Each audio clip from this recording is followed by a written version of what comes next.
vous. Et avec votre esprit. Évangile de Jésus-Christ selon saint Marc. Gloire à toi, Seigneur.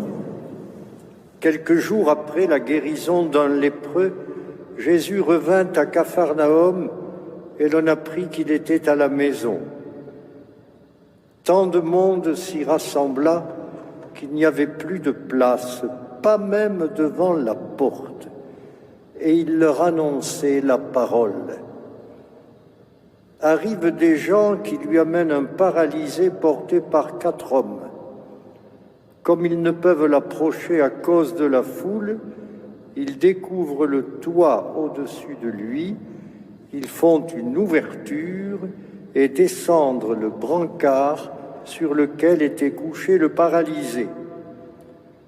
Voyant leur foi, Jésus dit au paralysé, « Mon enfant, tes péchés sont pardonnés. » Or, il y avait quelques scribes assis là qui raisonnaient en eux-mêmes. Pourquoi celui-là parle-t-il ainsi? Il blasphème. Qui donc peut pardonner les péchés, sinon Dieu seul? Percevant aussitôt dans son esprit les raisonnements qu'il se faisait, Jésus leur dit, « Pourquoi tenez-vous de tels raisonnements? Qu'est-ce qui est le plus facile? Dire à ce paralysé, tes péchés sont pardonnés, ou bien lui dire, lève-toi, prends ton brancard et marche. Eh bien, pour que vous sachiez que le Fils de l'homme a autorité pour pardonner les péchés sur la terre, Jésus s'adressa au paralysé. Je te le dis, lève-toi, prends ton brancard et rentre dans ta maison. Il se leva, prit aussitôt son brancard et sortit devant tout le monde.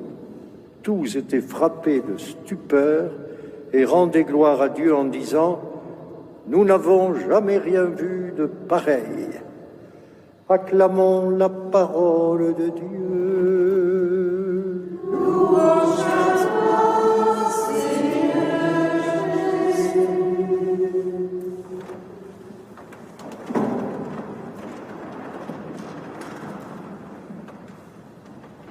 Je retiens seulement ce matin que Jésus admire la foi du paralytique, mais aussi celle de ceux qui l'ont amené jusqu'à lui. Ils voulaient rencontrer le Seigneur. Alors ils en ont pris les moyens. Ils ne se résignent pas, comme cela nous arrive à nous, lorsque nous renonçons devant les premières difficultés que nous rencontrons. L'amour pour leur ami les pousse à trouver un moyen pour l'amener devant Jésus, et leur stratagème témoigne de la force de leur amour pour cet ami malade et de la confiance, la grande confiance qu'ils ont en Jésus.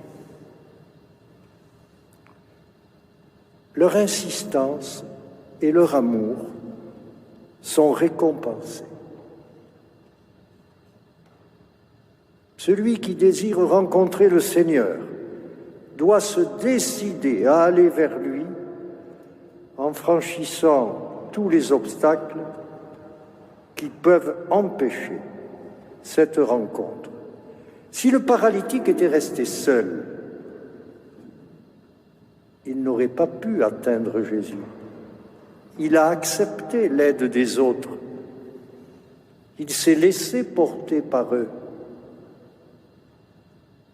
Nous comprenons que cela nous touche et nous intéresse.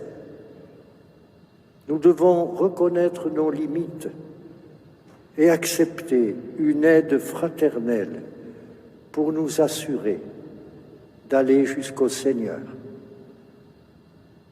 Ce que nous attendons des autres à certains moments de notre vie pour nous soutenir, nous devons toujours être prêts à le donner à ceux qui nous entourent. Et puis, rappelons-nous que le Seigneur nous attend chaque jour pour nous dire personnellement: tes péchés sont remis. Il faut nous interroger sur notre accueil du sacrement de réconciliation. Depuis quand ne me suis-je pas confessé? Ne me répondez pas. Répondez-vous dans le secret de votre cœur. Pour nous disposer à recevoir le pardon, ce pardon qui sauve, ce pardon qui est l'expression de l'amour infini du Seigneur pour nous. Nous en sommes témoins ici à la crypte, les chapelains, voir la joie du pécheur pardonné lorsqu'il ressort du bureau. Quelle joie formidable donne le sacrement de réconciliation. Nous devons pour cela écouter fidèlement le Seigneur nous parler, l'écouter dans la prière. Et puis nous retrouvons à travers ce texte, me semble-t-il, ce que nous a recommandé chaleureusement notre archevêque dimanche dernier, lors de la messe du Jubilé, en formulant 3 vœux pour chacun de nous: la prière, la réconciliation et le service.